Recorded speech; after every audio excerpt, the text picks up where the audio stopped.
നിങ്ങൾ എല്ലാവരും അറിഞ്ഞിട്ടുണ്ടായിരിക്കും. ഇപ്പോൾ +1 റിസൾട്ടൊക്കെ വന്ന് നമ്മുടെ +1 അഗ്നി ബാച്ചിൽ ജോയിൻ ചെയ്തിട്ടുള്ള ഒരു മിടുക്കനാണ് നമ്മുടെ കൂടെ ഉള്ളത്, പ്രിൻസ്. അപ്പോൾ കമ്പ്യൂട്ടർ സയൻസിൽ 520 മാർക്കാണ് നമ്മുടെ പ്രിൻസ് സ്കോർ ചെയ്തിട്ടുള്ളത്. അപ്പോൾ നമുക്ക് പ്രിൻസിനോട് തന്നെ ചോദിച്ചറിയാം എന്താണ് ഈ ഒരു വിജയത്തിന്റെ ഉള്ളിലുള്ള രഹസ്യങ്ങൾ. Okay, hello Prince. അപ്പോൾ എങ്ങനെയാണ് ഇത്രയും മാർക്ക്, അതായത് 520 മാർക്ക് കിട്ടിയത്? ഞാൻ ഹാർഡ് വർക്ക് ചെയ്ത് പഠിച്ചിട്ടാണ് എനിക്ക് ആ മാർക്ക് കിട്ടിയത്. എക്സാം ടൈമിലൊക്കെ ഞാൻ നന്നായിട്ടിരുന്ന് പഠിക്കുമായിരുന്നു. രാവിലെ ഇരുന്ന് പഠിച്ചു തുടങ്ങി. എക്സാമിനറിൻ്റെ ക്ലാസ് കണ്ടാണ് ഞാൻ പഠിക്കുന്നത്. എക്സാമിനറിൻ്റെ അവസാനത്തെ റിവിഷൻ ബാച്ചിൽ ഞാൻ ജോയിൻ ചെയ്തിട്ടുണ്ടായിരുന്നു.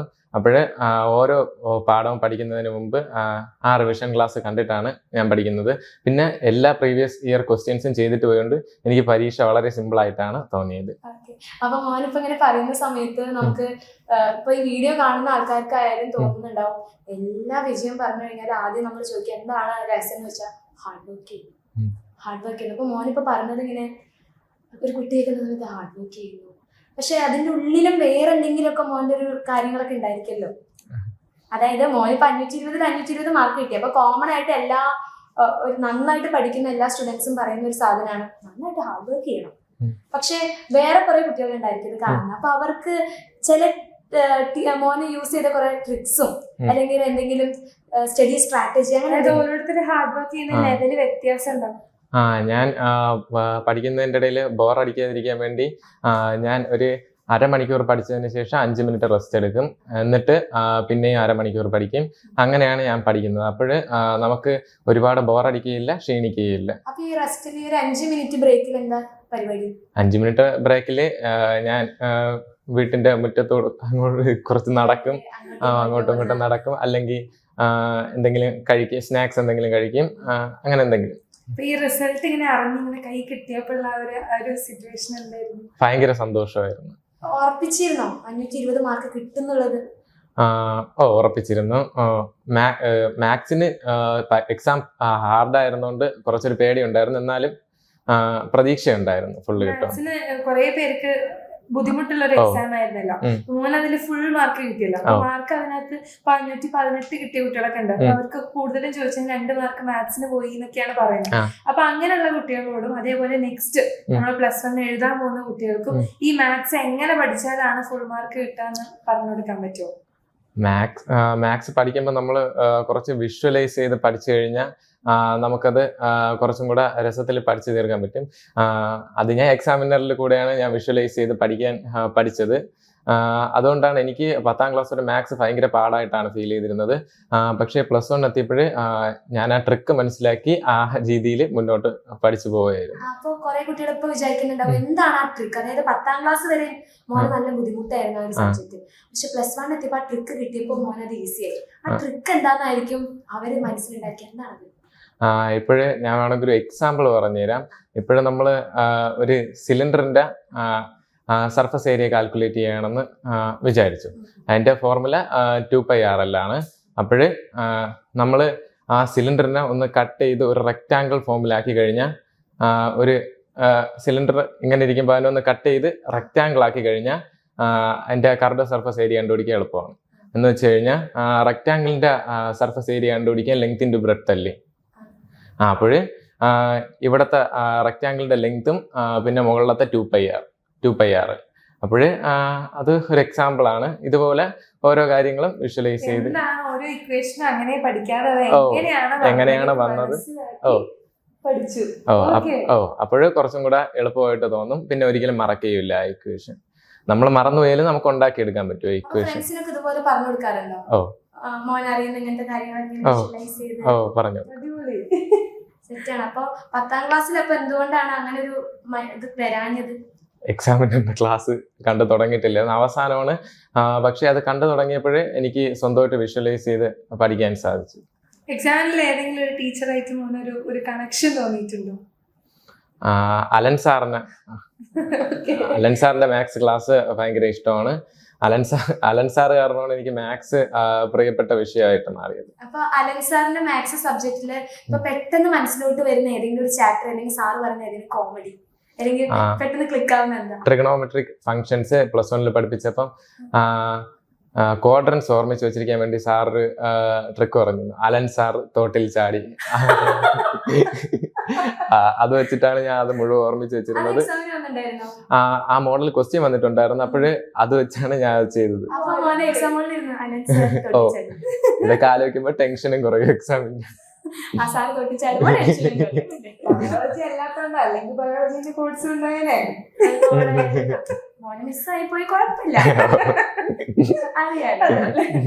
അപ്പൊ ഫേവറേറ്റ് ആയിട്ടുള്ള സബ്ജക്ട് ഇപ്പൊ മാത്സ് ആയിട്ട് വന്നിട്ടുണ്ടായിരിക്കും. അപ്പൊ മോനെ ബാക്കി ഫ്യൂച്ചറിൽ എന്താ പ്ലാൻ, ഡ്രീം എന്താ?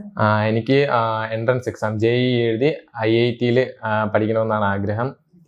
എന്തായാലും കിട്ടും. ഇവിടെ അന്വേഷിച്ചത് കിട്ടിയല്ലോ. ഇതേപോലെ മുന്നോട്ട് പോയാൽ എന്തായാലും കിട്ടും, ഒരു സംശയമില്ലായിരുന്നു. പേരൻസ് ഫാമിലി ഒക്കെ എങ്ങനെയുണ്ടായിരുന്നു റിസൾട്ട് ഒക്കെ അറിഞ്ഞ സമയത്ത്? എല്ലാവർക്കും ഭയങ്കര സന്തോഷമായിരുന്നു. റിസൾട്ട് അറിഞ്ഞ സമയത്ത് എല്ലാവർക്കും ഭയങ്കര സന്തോഷമായിരുന്നു. എനിക്ക് ഫുൾ മാർക്ക് കിട്ടുമെന്ന്, ഫുൾ A+ കിട്ടുമെന്ന് പ്രതീക്ഷയുണ്ടായിരുന്നു. പക്ഷെ ഫുൾ മാർക്ക് കിട്ടുമെന്ന് എനിക്ക് പ്രതീക്ഷയുള്ള കാര്യം ഞാൻ അവരുടെ അടുത്ത് പറഞ്ഞിട്ടില്ലായിരുന്നു. എന്ന് വെച്ചാൽ കിട്ടിയില്ലെങ്കിൽ SSLC. SSLCന്റെ ബുക്കൊക്കെ നമുക്കറിയാലോ, കുഞ്ഞു ബുക്കാണല്ലോ. അപ്പം അതിനകത്ത് നമുക്കൊരു ഈ ഒരു NCERT ബുക്കിലേക്ക് ഒരു ഡ്രാസ്റ്റിക് ചേഞ്ച് ആണ്. ഇപ്പൊ SSLC റിസൾട്ട് വന്നിരിക്കുന്ന കുട്ടികളുണ്ട്. അപ്പൊ ഫുൾ A+ കിട്ടിയ കുട്ടികൾക്കുള്ള ഒരു ടെൻഷൻ ഇതാണ്, അയ്യോ എങ്ങനെയാ പഠിക്കുക എത്രയും വലിയ ബുക്കൊക്കെ. അപ്പൊ അങ്ങനെ ഒരു ചേഞ്ച് വന്നപ്പോ മോനൊരു സ്ട്രെസ് തോന്നിയിട്ടുണ്ടായിരുന്നു? ആദ്യം ബുക്ക് കണ്ടപ്പം എനിക്കൊരു സ്ട്രെസ് തോന്നിയിട്ടുണ്ടായിരുന്നു. എന്ന് വെച്ചാൽ ഇത്രയും വലിയ ബുക്ക്, ഇത്രയും 14 ചാപ്റ്റേഴ്സ്, ഫിസിക്സിൽ 14, മാത്സിൽ 16 ചാപ്റ്റർ ഒക്കെ പഠിച്ച് തീക്കാവുള്ളതുകൊണ്ട് എനിക്ക് ഭയങ്കരമായിട്ട് സ്ട്രെസ് തോന്നിയിരുന്നു. പക്ഷേ ഞാനത് ഓരോ ഇതിനനുസരിച്ച്, എക്സാമിനനുസരിച്ച് ഓരോന്ന് കൃത്യമായിട്ട് പഠിച്ചു പോയപ്പം അത് അറിയാതെ തന്നെ പോർഷൻസ് ഒക്കെ തീർന്നു. 10ാം ക്ലാസ് പോലെ തന്നെ പോർഷൻസ് ഒക്കെ എളുപ്പമായിട്ട് തീർന്നു. അതിനനുസരിച്ച് പഠിച്ചു പോയപ്പോൾ ടെക്സ്റ്റ് ബുക്ക് കംപ്ലീറ്റ് ആയിട്ട് പഠിച്ചിട്ടുണ്ടായിരുന്നു. പിന്നെ പ്രീവിയസ് ഇയർ ക്വസ്റ്റ്യൻസ് എല്ലാം ചെയ്ത് നോക്കിയിട്ടുണ്ടായിരുന്നു. അപ്പൊ മോനൊരു ചാപ്റ്റർ പഠിക്കുന്ന രീതി എന്താ? അപ്പൊ ഓരോരുത്തർക്ക് ഉണ്ടാവില്ല, ഒരു ചാപ്റ്റർ പറയുമ്പോൾ ആദ്യം ടെക്സ്റ്റ് വായിക്കുന്നു, പിന്നെ നോട്ട് ഉണ്ടാക്കുന്നു, അങ്ങനെ ഒരു ഓർഡർ ഉണ്ടാവില്ല. അപ്പൊ അത് ഓരോരുത്തർക്ക് ഡിപ്പെൻഡ് ചെയ്യും. പക്ഷെ മോൻ എങ്ങനെയാ ചെയ്തുകൊണ്ടിരുന്നത്? ഞാൻ ചെയ്തുകൊണ്ടിരുന്നത് ഇപ്പോഴും ചെയ്യുന്നത് അങ്ങനെ തന്നെയാണ്. ഞാൻ ആദ്യം എക്സാമിനറിന്റെ ക്ലാസ് ലേണിംഗ് വീഡിയോസ് എടുത്ത് വയ്ക്കും. ലേണിംഗ് വീഡിയോസ് എടുത്ത് വെച്ച് ഓരോ ലേണിംഗ് വീഡിയോ കാണും. അതിനനുസരിച്ച് ഒരു ഷോർട്ട് നോട്ട് എഴുതി പോവും. എന്നിട്ട് ആ ഷോർട്ട് നോട്ട് വെച്ച് ഞാൻ പഠിക്കും. അങ്ങനെയാണ് ഞാൻ ഇപ്പോഴും പഠിച്ചുകൊണ്ടിരിക്കുന്നത്. ഒരു ചാപ്റ്റർ എല്ലാ എക്സാംസിനും ഓരോ തവണ റിവൈസ് ചെയ്യും. റിവിഷനൊക്കെ വരുമ്പോ റിവൈസ് ചെയ്യും. ഫൈനൽ എക്സാം ആയപ്പോഴത്തേക്ക് ഏകദേശം ഒരു ചാപ്റ്റർ എത്ര ടൈം റിവൈസ് ചെയ്തിട്ടുണ്ടാവും? ഒരു 10-12 പ്രാവശ്യം റിവൈസ് ചെയ്തിട്ടുണ്ട്. പിന്നെ അത്ഭുതമല്ല, അത്രയും ഹാർഡ് വർക്ക് തന്നെയാണ് അത്. കാരണം ഇപ്പം ഇത്രയും തവണ ആ ഒരു ചാപ്റ്റർ റിവൈസ് ചെയ്തുകൊണ്ടാണ് പച്ചവെള്ളം പോലെ ഓരോ ടോപ്പിക്സും ആയത്. അപ്പൊ അത് നിങ്ങൾക്ക് എല്ലാവർക്കും ഉള്ള ഒരു ടിപ്പാണ്, ഒരു മെസ്സേജ് ആണ്, മാക്സിമം റിവിഷൻ. അപ്പൊ മോനെ എക്സാം ഹോളിലോട്ട് പോവല്ലോ, അപ്പൊ ഫ്രണ്ട്സ് പഠിച്ചാ സാധനം എപ്പോഴും എല്ലാവരും ചോദിക്കും, എന്താ പറയാ? പഠിച്ചു എന്ന് പറയും. പഠിച്ചു, നല്ല കോൺഫിഡൻസോട് പറയും. സാധാരണ എല്ലാവരും ഇല്ല, ഞാൻ പഠിച്ചു എന്ന് പറയും. ഞാൻ പഠിച്ചു എന്ന് പറയും. അപ്പൊ അത് രണ്ടാമതായിട്ട് ശ്രദ്ധിക്കുക, പഠിച്ച കാര്യങ്ങൾ നമ്മൾ പറയല്ലോ, പഠിച്ചില്ല, ഞാനൊന്നും പഠിച്ചിട്ടില്ല. ഇല്ല, എങ്കിൽ റിസൾട്ട് വരുമ്പോ എന്തായാലും ഞാൻ കള്ളനാവൂലേ. അപ്പൊ മുന്നേ ഞാൻ പഠിച്ച കാര്യം പഠിച്ചു എന്നുള്ളത് പറയും. അപ്പൊ എക്സാം കഴിഞ്ഞ് വന്നു കഴിഞ്ഞാലും ഇപ്പൊ പാരന്റ്സിനോടായാലും ഫ്രണ്ട്സിനോടും പറയാം, എക്സാം എങ്ങനെയുണ്ട് ചോദിച്ചിട്ടുണ്ടായിരുന്നു? എളുപ്പമുണ്ടെങ്കിൽ എളുപ്പമുണ്ടെന്ന് പറയും. മാത്സ് കഴിഞ്ഞ് വന്നപ്പം ഞാൻ കുറച്ച് ടഫായിരുന്നാണ് പറഞ്ഞിരുന്നത്. ബാക്കി എല്ലാ വിഷയവും ഞാൻ ഈസി എന്നാണ് പറഞ്ഞിരുന്നത്. അപ്പൊ ഈ എക്സാം ഹോളിലേക്ക് നമ്മൾ കേറുമ്പോ കുറെ കുട്ടികൾ ഇങ്ങനെ വന്നിട്ട് പറയുമല്ലോ, ഇത് ഇമ്പോർട്ടന്റ്, ഇത് പഠിച്ചോ എന്നൊക്കെ ചോദിച്ചു ലാസ്റ്റ് മിനിറ്റ് ചോദിക്കും. അപ്പൊ ലാസ്റ്റ് മിനിറ്റിൽ എടുത്ത് വായിക്കോ അതോ? ഇല്ല, ഞാൻ അപ്പോഴും വായിക്കാറില്ല. ഞാൻ വീട്ടിൽ സ്കൂളിൽ വന്നു കഴിഞ്ഞ് ഞാൻ സ്കൂളിൽ ബുക്ക് കൊണ്ടുപോകില്ല എക്സാം ദിവസം. ഞാൻ സ്കൂളിൽ എഴുതാനുള്ള പെന്നും ഹാൾ ടിക്കറ്റും ഒക്കെ മാത്രമേ കൊണ്ടുപോകാറുള്ളൂ. അപ്പോൾ വായിക്കുമ്പോൾ പെട്ടെന്ന് ടെൻഷൻ വരും എല്ലാം കൂടെ കാണുമ്പോൾ. അതുകൊണ്ട് ഞാൻ ബുക്ക് കൊണ്ടുപോകാറില്ല, അപ്പൊ റിവൈസ് ചെയ്യാറുമില്ല. അപ്പൊ രണ്ടാമതായിട്ട് ശ്രദ്ധിക്കേണ്ടത്, എക്സാം ഹോളിലോട്ട് പോകുന്ന സമയത്ത് ഇരുന്ന് നമ്മളിങ്ങനെ ബുക്ക് നോക്കി നമ്മൾ ടെൻഷനാണ്. അപ്പൊ ഇനിയിപ്പോ എക്സാം നമ്മൾ എഴുതുന്ന രീതി ഉണ്ടല്ലോ, ഇപ്പൊ ഒരു ക്വസ്റ്റ്യൻ ചില ആൾക്കാർക്ക് എങ്ങനെയാണ് ആ ക്വസ്റ്റ്യൻ അറ്റൻഡ് ചെയ്യാന്നുള്ള ബുദ്ധിമുട്ടായിരിക്കും. അപ്പൊ മോൻ എങ്ങനെയായിരുന്നു എഴുതി ഒരു ക്വസ്റ്റ്യൻ എങ്ങനെയായിരുന്നു അപ്രോച്ച് ചെയ്തിട്ടുണ്ടായിരുന്നത്? പാരഗ്രാഫ് ആയിട്ട് എഴുതുക, അങ്ങനെ എങ്ങനെയൊക്കെ ഉണ്ടായിരുന്നു? അപ്പൊ മോൻ എങ്ങനെയായിരുന്നു എഴുതിയിട്ടുണ്ടായിരുന്നു ഒരു ക്വസ്റ്റ്യൻ എങ്ങനെ അപ്രോച്ച് ചെയ്യാം? ആദ്യം മുതൽ ഫസ്റ്റ് നമ്പർ ഇട്ട് എങ്ങനെ എഴുതും, അത് അറിയുന്ന ക്വസ്റ്റ്യൻ ആദ്യം എഴുതുന്നു എങ്ങനെ? ഞാൻ സയൻസ് വിഷയങ്ങൾക്കെല്ലാം മാത്സ് പോയിട്ടുള്ള ബാക്കി എല്ലാ സയൻസ് വിഷയങ്ങൾക്കും എനിക്ക് അറിയാന്നുള്ള ക്വസ്റ്റ്യൻ എല്ലാം ഓർഡറിൽ പോയി. എനിക്ക് എന്ന് വെച്ചാൽ കോൺഫിഡൻസ് ഉണ്ടായിരുന്നു, എന്തായാലും എഴുതി കഴിയും, ടൈമിന് എഴുതി കഴിയും.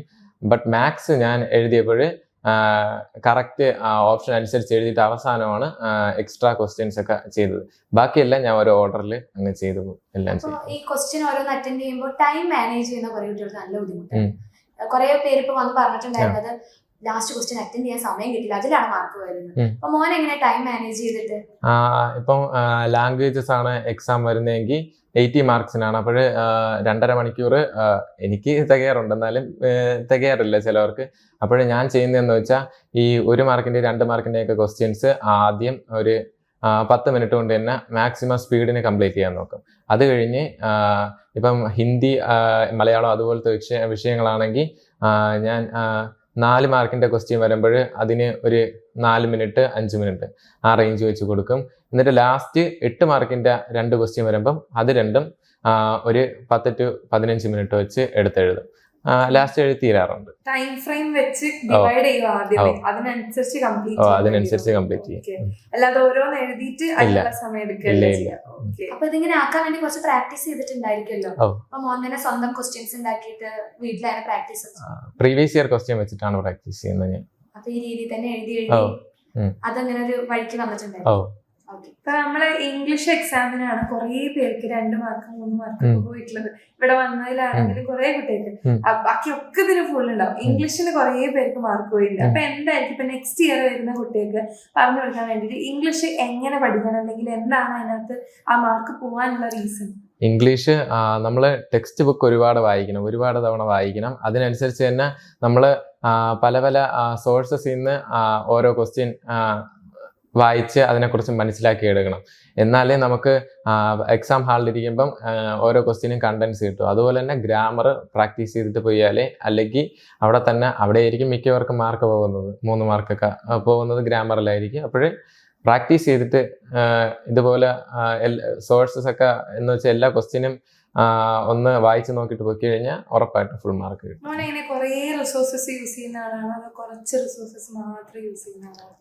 ഞാൻ റിസോഴ്സസ് കുറച്ച് യൂസ് ചെയ്യാറുള്ളൂ. ഞാൻ വീഡിയോസ് എല്ലാം കുറച്ചാണ്. ഞാൻ അത് റിപ്പീറ്റ് ചെയ്ത് കാണാറുണ്ട്. വേറെ പുതിയത് കുറെ പേർക്ക് പറ്റുന്ന ഒരു അബദ്ധമാണ്, നമ്മൾ പഠിക്കാൻ വേണ്ടിട്ട് കുറേ സാധനങ്ങൾ ടെൻഷനാണ്. അപ്പൊ ഒരു സാധനം തന്നെ മാക്സിമം ടൈം റിവൈസ് ചെയ്യും. അപ്പൊ ഇതിനൊക്കെ വേണ്ടിട്ട് നമുക്കൊരു ടൈം ടേബിൾ വേണമല്ലോ. നമ്മൾ എപ്പോഴും പറയുന്ന ഒരു സാധനമാണ് ടൈം ടേബിൾ ഉണ്ടാക്കണം, ടൈം ടേബിൾ. പക്ഷെ നമുക്ക് ഒരാൾക്ക് അത് ഫോളോ ചെയ്യാൻ പറ്റില്ല. ഇപ്പൊ 2-3 ദിവസം നമ്മൾ ഒരാഴ്ച മാക്സിമം പോയി നമ്മളത് കറക്റ്റ് ആയിട്ട് ഫോളോ ചെയ്യും. അപ്പൊ മോൻ എന്തായാലും ഒരു ടൈം ടേബിൾ ഒക്കെ സെറ്റ് ആക്കിയിട്ട് പഠിച്ചത് കൊണ്ടായിരിക്കും ഈ ഒരു മാർക്ക് കിട്ടിയിട്ടുണ്ടായിരിക്കും. അപ്പൊ മോനത് കറക്റ്റ് ആയിട്ട് ഫോളോ ചെയ്യാനൊക്കെ പറ്റാറുണ്ടോ? എക്സാം ഞാൻ അല്ലാതെ ഇരിക്കുമ്പോൾ എനിക്ക് ടൈം ടേബിൾ ഫോളോ ചെയ്യാൻ പറ്റാറില്ല. പക്ഷേ എക്സാം ടൈം ആകുമ്പോൾ ഞാൻ കൃത്യമായിട്ട് ടൈം ടേബിൾ ഫോളോ ചെയ്താണ് പോകുന്നത്. ഒരു പ്ലാൻ അനുസരിച്ച് തന്നെയാണ് പഠിച്ചു പോകുന്നത്.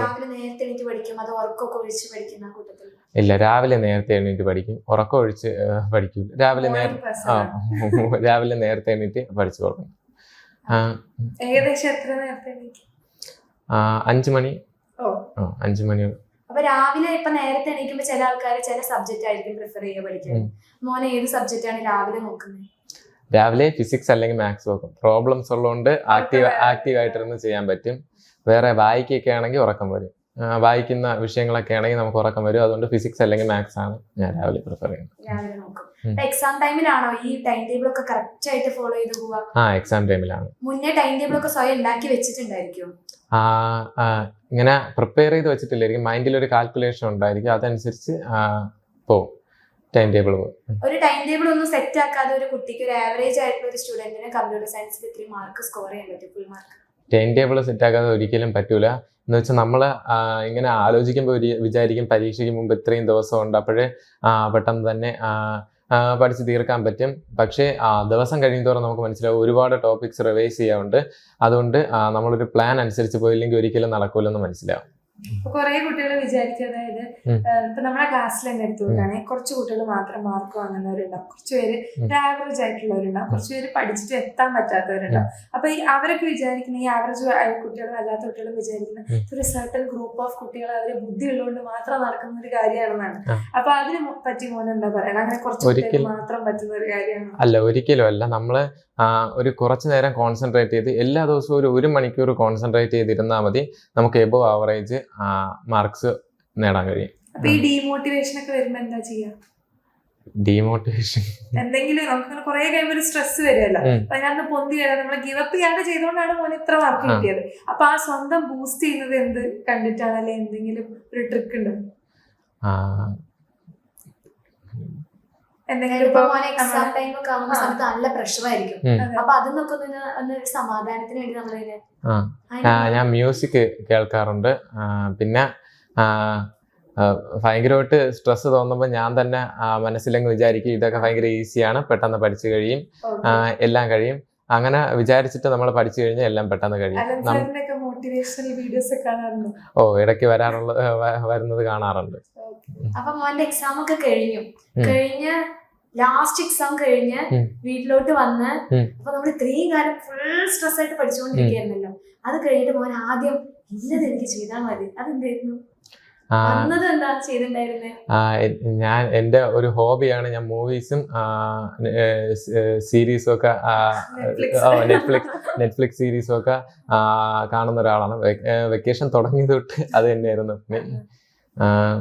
നെറ്റ്ഫ്ലിക്സ് സീരീസ്, മൂവീസ് ഇതൊക്കെ തന്നെയായിരുന്നു കാണുന്നത്. അത് തന്നെയായിരുന്നു വന്ന ഉടനെ എനിക്ക് തോന്നിയത്. വേഗം പോയി ഫ്രഷ് ആയി സമാധാനം തോന്നി. എങ്ങനെയുണ്ടായിരുന്നു ആ ഒരു നിമിഷം? ഭയങ്കര സാറ്റിസ്ഫാക്ഷൻ ആയിരുന്നു. മണി ഹേസ്റ്റ് കണ്ടിട്ടുണ്ടായിരുന്നു. അപ്പോഴ് എനിക്ക് ഈ വർഷം തുടങ്ങിയപ്പോൾ അങ്ങനെ കംപ്ലീറ്റ് ചെയ്യാൻ പറ്റൂലല്ലോ, നമ്മളൊന്ന് കണ്ടു തുടങ്ങി കഴിഞ്ഞാൽ തിരക്കായിരിക്കും. അതുകൊണ്ട് ഞാൻ വെക്കേഷനാണ് ഇതൊക്കെ കൂടുതൽ കാണാറുള്ളത്. മോൻ പറഞ്ഞിട്ടുണ്ടായിരുന്നു എനിക്കിതൊക്കെ നല്ല ഹോബീസ് ആണ്. അപ്പൊ ഈ ഒരു എക്സാം ടൈമിൽ നമുക്ക് ഈ സീരീസിനെ കുറിച്ച് നമുക്ക് അടുത്തത് കാണാൻ തോന്നിയും എന്താ അടുത്തെന്ന് അറിയാം. അപ്പൊ നമുക്ക് ഇടയ്ക്ക് ഒരു ഇതുണ്ടായിരിക്കുമല്ലോ, ഒരു എന്താണെന്ന് ഒരു 10 മിനിറ്റ് നോക്കിയിട്ട് വരാതെ, അങ്ങനെയൊക്കെ മോനെ തോന്നിയിട്ടുണ്ടായിരുന്നു? തോന്നിയിട്ടുണ്ട്, പക്ഷേ ഞാൻ അപ്പോഴെടുത്തിട്ടില്ല, കൺട്രോൾ ചെയ്തിട്ടുണ്ട്. അപ്പോഴും നമ്മൾ എക്സാംസിനെ കുറിച്ച് ആലോചിക്കണം. എന്ന് വെച്ചാൽ നമുക്ക് സീരീസ് ആണെങ്കിൽ പിന്നെയും കാണാം, വെക്കേഷൻ ഒരുപാട് സമയമുണ്ട് കാണാം. പക്ഷെ എക്സാമിന് കുറച്ച് ദിവസമേ ഉള്ളൂ പ്രിപ്പയർ ചെയ്യാൻ. അത് ആലോചിക്കുമ്പോൾ തന്നെ 520 മാർക്ക് വാങ്ങിച്ചു, വെക്കേഷൻ മൊത്തം സീരീസ് കുറച്ച് സമയം നമ്മൾ മാറ്റി വെച്ച് കഴിഞ്ഞാൽ ബാക്കി നമുക്ക് ചെയ്യാം അല്ലെ? ഒരു എക്സാം ടൈമിലാണ് ഈ ഒരു പ്രഷർ മെയിൻ ആയിട്ട് ഉണ്ടായിരിക്കാം. അപ്പൊ ആ ഒരു സമയത്ത് കുറച്ചേരം ഒന്ന് കൺട്രോൾ ചെയ്യാന്ന് പറയുന്ന സാധനം അല്ലേ?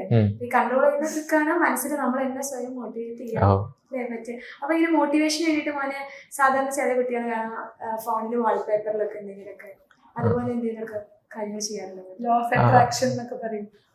ഞാൻ അങ്ങനെ ഇട്ടിട്ടുണ്ടായിരുന്നു. എക്സാം ടൈമിനൊക്കെ എടുത്തിടും. ഡോണ്ട് ഗീവ് അപ്പ് ഇതുപോലത്തെ നല്ല പിന്നെ നല്ല കോട്ട്സ് ഉള്ള വാൾപേപ്പേഴ്സ് ഒക്കെ എടുത്തിടാറുണ്ട്. പിന്നെ യൂട്യൂബ് വീഡിയോസ് കാണുമ്പോൾ ഇതുമായിട്ട് ബന്ധപ്പെട്ട മോട്ടിവേഷൻ തരുന്ന ഷോർട്സും വീഡിയോസും ഒക്കെ യൂസ്ഫുൾ ആയിരുന്നു. യൂസ്ഫുൾ ആയിരുന്നു. അതൊക്കെ കാണാറുണ്ട്. നമ്മുടെ ബാച്ചിലെ ഏത് ഫീച്ചറാണ് ഏറ്റവും ഇഷ്ടം? എനിക്ക് ബാച്ചിൽ ഇപ്പോഴ് +2 ഉയരെ ബാച്ചിൽ എനിക്ക് ലാപ്ടോപ്പ് ഉണ്ട്. അപ്പോൾ ലാപ്ടോപ്പിൽ കഴിഞ്ഞ വർഷം എനിക്ക് ക്ലാസ് കാണാൻ പറ്റില്ലായിരുന്നു. അപ്പോൾ ഇപ്രാവശ്യം വന്നപ്പോൾ എനിക്കത് ലാപ്ടോപ്പിൽ എടുക്കാൻ പറ്റും. നമ്മളിങ്ങനെ ഫോണിൽ തന്നെ കുറേ നേരം കോൺസെൻട്രേറ്റ് ചെയ്തിരിക്കുമ്പോൾ അത് ഭയങ്കര സ്ട്രെസ്സാണ്. കാരണം ഇപ്പോഴ് കുറച്ചും കൂടെ ബിഗ് സ്ക്രീനിൽ കിട്ടിയപ്പോൾ ഒരു ഇതുപോലത്തെ നമ്മളിപ്പോ PYQs വർക്ക് ഷീറ്റ്സ് ഒക്കെ അങ്ങനെ ഏത് ഫീച്ചറാണ് പോലെ പ്രീവിയസ് ഇയർ ക്വസ്റ്റ്യനും എക്സ്ട്രാ ക്വസ്റ്റ്യൻസും അത് ചെയ്യുമ്പോൾ തന്നെ എക്സ്ട്രീം ഹാർഡ് ലെവലിലുള്ള ക്വസ്റ്റ്യൻ വരെ നമ്മൾ ചെയ്തിട്ട് പോകുന്നതുകൊണ്ട് നമുക്ക് എക്സാമിന് വരുന്ന ക്വസ്റ്റ്യൻ ഒക്കെ നല്ല സിമ്പിൾ ആയിട്ട് തോന്നും. യൂട്യൂബിനേക്കാളും എന്താ ഇതിനകത്ത് ബെനിഫിറ്റ് ആയിട്ട് തോന്നിയത് ബാച്ച് ജോയിൻ ചെയ്തപ്പോൾ? എല്ലാം നല്ല എക്സ്പ്ലെയിൻ ചെയ്താണ് പറയുന്നത്. പിന്നെ ഓരോ ടോപ്പിക്ക് പ്രത്യേകം തിരിച്ച് ലേണിംഗ് ക്ലാസ് ഉണ്ട്, അത് ഭയങ്കര യൂസ്ഫുൾ ആണ്. അപ്പോൾ നമുക്ക് ഇത്ര ടോപ്പിക് ഇന്നെന്നും പറഞ്ഞ് നമുക്ക് പ്ലാൻ ചെയ്യാൻ പറ്റും പഠിക്കാനായിട്ട്. അപ്പോൾ അത് നല്ല യൂസ്ഫുൾ ആണ്. അപ്പൊ നമ്മുടെ എക്സാമിന്റെ ടീച്ചേഴ്സിനെ കുറിച്ചല്ലേ ഇത്രയും നേരം നമ്മുടെ എക്സാമിന്റെ ആപ്പിനെ കുറിച്ചും ബാച്ചിനെ കുറിച്ചും ഒക്കെ പറഞ്ഞു. പഠിപ്പിച്ചില്ലെങ്കിലും ഇല്ലെങ്കിലും അല്ലേ? അപ്പൊ എന്താണ് എക്സാമിന്റെ ടീച്ചേഴ്സിനെ കുറിച്ചുള്ള ഒരു അഭിപ്രായം? എല്ലാവരും നല്ല ടീച്ചേഴ്സ് ആണ്, നല്ല എനർജറ്റിക് ആണ് എല്ലാവരും. അതാണ് ഏറ്റവും ഫുൾ എനർജറ്റിക് ആണ്. നമ്മൾ ഉറങ്ങിയിരിക്കുകയാണെങ്കിൽ അവരെ ക്ലാസ് കാണുമ്പോൾ നമ്മൾ ആക്റ്റീവ് ആവും. ആ കണക്കിന് നല്ല എനർജറ്റിക് ആണ് എല്ലാവരും. എനിക്ക് ഇപ്പോഴ് Dilsha miss hello examiner family എന്ന് പറയുന്നതാണ് ഓർമ്മ വന്നത്.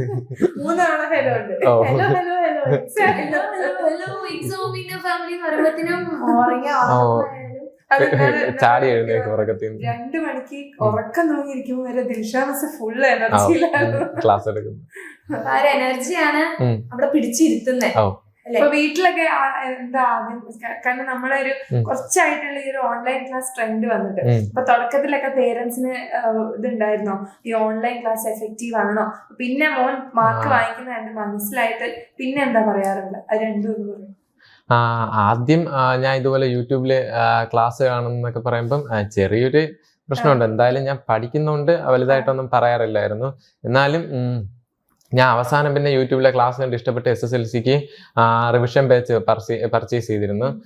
അതിനുശേഷം SSLCക്ക് നല്ല മാർക്ക് ഉണ്ടായിരുന്നപ്പോൾ എല്ലാവർക്കും ഇതിനെക്കുറിച്ച് മനസ്സിലായി. ഇത് ഭയങ്കര യൂസ്ഫുൾ ആയിട്ടുള്ള റിസോഴ്സസ് ആണ് തരുന്നതെന്ന് മനസ്സിലായി. അപ്പോഴും പിന്നെ +1 ചോദിച്ചപ്പം ഉടനെ തന്നെ ഇത് ഇടക്കിടയ്ക്ക് വന്ന് നോക്കാറുണ്ട്. അപ്പൊ നമ്മുടെ എക്സാമിനറിനെ കുറിച്ച് എങ്ങനെയാ കേട്ടത്? ആദ്യമായിട്ട് ഫ്രണ്ട്സ് വഴിയാണോ അതോ മോൻ തന്നെ യൂട്യൂബില് ഏതെങ്കിലും ടോപ്പിക്സ് ഒക്കെ സെർച്ച് ചെയ്യുമ്പോൾ കണ്ടതാണ്? ഞാൻ ഇങ്ങനെ യൂട്യൂബില് മനസ്സിലാകാത്ത ടോപ്പിക് ഇങ്ങനെ വെച്ച് സെർച്ച് ചെയ്തപ്പോഴാണ് ആദ്യമായിട്ട് എക്സാമിനറിന്റെ വീഡിയോസ് കാണുന്നത്.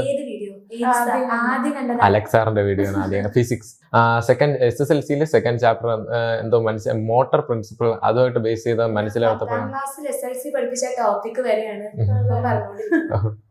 അപ്പൊ ആ ടോപ്പിക് കണ്ടപ്പോ അലക്സാറിന്റെ ക്ലാസ് നന്നായിട്ടെന്ന് തോന്നി. പിന്നെ ഞാൻ ഓരോ ക്ലാസ് ആയിട്ട് കണ്ടു നോക്കി. എക്സാമിന് മുമ്പ് രാത്രി ഇടുന്ന ലൈവ് ക്ലാസ് കണ്ടു. അതൊക്കെ ഭയങ്കര, പ്രത്യേകിച്ച് ലാംഗ്വേജ് വിഷയങ്ങൾക്കൊക്കെ ഭയങ്കര യൂസ്ഫുൾ ആയിട്ട് തോന്നി. അതാണ് പിന്നെ ഇതിങ്ങനെ കണ്ടിന്യൂ ചെയ്തത്. ഇപ്പൊ കുറെ കുട്ടികളുണ്ടായിരിക്കും ഇപ്പൊ +1 ജോയിൻ ചെയ്ത് കമ്പ്യൂട്ടർ സയൻസിലോട്ട് ജോയിൻ ചെയ്ത കുറെ കുട്ടികളുണ്ടായിരിക്കും. അപ്പൊ മോന് ചിലപ്പോ 520 മാർക്ക് കിട്ടാന് കുറെ എഫേർട്ട് എടുത്തിട്ടുണ്ടായിരിക്കും. അതില് ഇന്ന കാര്യം ചെയ്തത് എനിക്ക് വേണ്ടായിരുന്നു എന്ന് തോന്നിയിട്ടുണ്ടായിരുന്നു എന്ന് തോന്നുന്ന എന്തെങ്കിലും കാര്യമുണ്ട്? അതായത് ഈ ഒരു മിസ്റ്റേക്ക് ഞാൻ ഇനി +2 ആവർത്തിക്കില്ല, ഇത്രയും സമയം വെറുതെ കളഞ്ഞു, അങ്ങനെ ഏതെങ്കിലും കാര്യം? ഇല്ല, മോൻ ചെയ്ത എല്ലാ കാര്യങ്ങളും ഓക്കെ ആയിരുന്നു? എല്ലാ കാര്യങ്ങളും പെർഫെക്റ്റ് അല്ല, അതൊരിക്കലും പെർഫെക്റ്റ് ആവൂല. എല്ലാം മിസ്റ്റേക്ക് ആയിട്ട് പ്രത്യേകിച്ചിട്ടൊന്നുമില്ല. ഒരു അക്കാഡമിക് ഇയർ കഴിഞ്ഞ അടുത്ത അക്കാഡമിക് ഇയറിലേക്ക് കയറുമ്പോൾ നമ്മൾ വിചാരിക്കുന്നു ആ ചെയ്ത ഞാൻ ഇക്കൊല്ലം ചെയ്യില്ല എന്ന് വിചാരിക്കുന്ന ഒരു കാര്യം അങ്ങനെ ഒന്നുമില്ല. മോൻ ആദ്യം മുതൽ പഠിച്ചു തുടങ്ങിയിരുന്ന +1 ഇല്ല. അത് ഒരിതാണ് എന്ന് വെച്ചാൽ ഞാൻ ഓണം എക്സാം സമയത്തിനൊന്നും കൃത്യമായിട്ട് പോർഷൻ പഠിച്ച് തീർത്തിട്ടുണ്ടെങ്കിലും അവസാനം ഈ ഫൈനൽ എക്സാമിന്റെ സമയമായപ്പോഴ് ഈ കമ്പ്യൂട്ടർ സയൻസ് എളുപ്പമാണെന്ന് വിചാരിച്ച് 2 ചാപ്റ്റർ ഇട്ടിട്ടുണ്ടായിരുന്നു. പക്ഷേ എക്സാമിന് 4 ദിവസം മുമ്പ്, അതും ഞാൻ പ്ലാൻ ചെയ്ത് 4 ദിവസം മുമ്പ് പഠിച്ചു തുടങ്ങി. പക്ഷെ അപ്പോഴാണ് എനിക്ക് മനസ്സിലായത് 2 തിയറി ചാപ്റ്റർ ആയിരുന്നു, ഭയങ്കര പാടായിരുന്നു അത് പഠിച്ചിരിക്കുക. അപ്പോഴും ഞാൻ ഇപ്രാവശ്യം എല്ലാ സബ്ജക്റ്റും പഠിച്ച് മോഡൽ എക്സാമിന് മുമ്പ് പഠിച്ച് കംപ്ലീറ്റ് ചെയ്യാനാണ് പ്ലാൻ ചെയ്തത്. അന്ന് ഞാൻ ശരിക്കും തിരിച്ചറിഞ്ഞു അത് വളരെ പാടായിട്ട്. അപ്പൊ അത് നീ കൊല്ലണ്ടായാലും ചെയ്യില്ല. അപ്പൊ +1 ആരും ഇങ്ങനെ ചെയ്യില്ല. ചില സബ്ജക്റ്റിന് മുന്നേ നമ്മൾ വിലയിരുത്താൻ പാടില്ല. ചട്ട നോക്കി നമ്മൾ വിലയിരുത്താൻ പാടില്ല, ഉള്ളിലോട്ടൊന്ന് മറിച്ച് നോക്കാം. അതല്ല അതാണ് ശ്രുതി പറഞ്ഞ സാധനം ഞാൻ പറഞ്ഞു. അപ്പൊ അങ്ങനെ പിന്നെ നമ്മുടെ ടെക്സ്റ്റ് ബുക്ക് കാണുന്ന സമയത്ത് കൊറേ കണ്ടന്റ് കാര്യങ്ങളൊക്കെ ഉണ്ടല്ലോ, എല്ലാം പഠിച്ചാലും നമുക്ക് 520 കിട്ടുള്ളൂ. NCERT ടെക്സ്റ്റ് ബുക്ക് ഫുള്ളും പഠിക്കേണ്ടി വരും. എന്ന് വെച്ചാൽ കുറെ ഇമ്പോർട്ടന്റ് ടോപ്പിക്സ് ഉണ്ട്. എല്ലാ വർഷവും ആവർത്തിച്ച് ചോദിക്കാത്ത ഒരുപാട് ക്വസ്റ്റ്യൻസും ഉണ്ട്. അപ്പോഴ് നമുക്ക് ഏത് വർഷം ചോദിക്കുന്നത് പ്രതീക്ഷിക്കാൻ പറ്റില്ല. ആ ടെക്സ്റ്റിൽ കിടക്കണ എവിടെ നിന്ന് വേണോ ഏത് വർഷം വേണോ ക്വസ്റ്റ്യൻ വരും. അപ്പോഴും നമ്മളത് ഫുള്ള് പഠിച്ചു കഴിഞ്ഞാലേ നമുക്ക് ഫുൾ മാർക്ക് ഉറപ്പിക്കാൻ പറ്റുള്ളൂ. അപ്പൊ എക്സാമിന് പോകുന്ന സമയത്ത് എല്ലാ ടോപ്പിക്കും കവർ ചെയ്തിട്ടാ പോവുക, ചിലതൊക്കെ സ്കിപ്പ് ചെയ്യാറുണ്ട്? സ്കിപ്പ് ചെയ്യാറില്ല, എല്ലാം കവർ ചെയ്യും. എല്ലാം കവർ ചെയ്തൊരു സമാധാനം. അല്ലെങ്കിൽ ഒരു ടെൻഷൻ കാണും, അതിലൊന്ന് ക്വസ്റ്റ്യൻ വരുമോ, ഞാൻ പഠിക്കാതെ പോയാലൊന്ന് ക്വസ്റ്റ്യൻ വരുമോ എന്നൊരു ടെൻഷൻ കാണും. നമ്മളെ ക്വസ്റ്റ്യൻ പേപ്പറിൽ എക്സ്ട്രാ ക്വസ്റ്റ്യൻസ് ഉണ്ടാവുമല്ലോ, നമ്മൾ ചൂസ് എനി എന്നൊക്കെ പറയുന്നുണ്ട്. അപ്പൊ എല്ലാം ചെയ്യോ അതോ കറക്റ്റ് പറയുന്ന അത്ര തന്നെ ചെയ്യും? എല്ലാം ചെയ്യും. ഓക്കെ, അതൊരു ടിപ്പാണ്. കാരണം എങ്ങാനും നമ്മൾ എഴുതിയ ആൻസർ തെറ്റിപ്പോയാൽ വേറൊരു ആൻസർ അപ്പുറത്തുണ്ടാവും. എന്നിട്ട് മോന് സമയം കിട്ടുന്നുണ്ട് അവസാനം വരെ?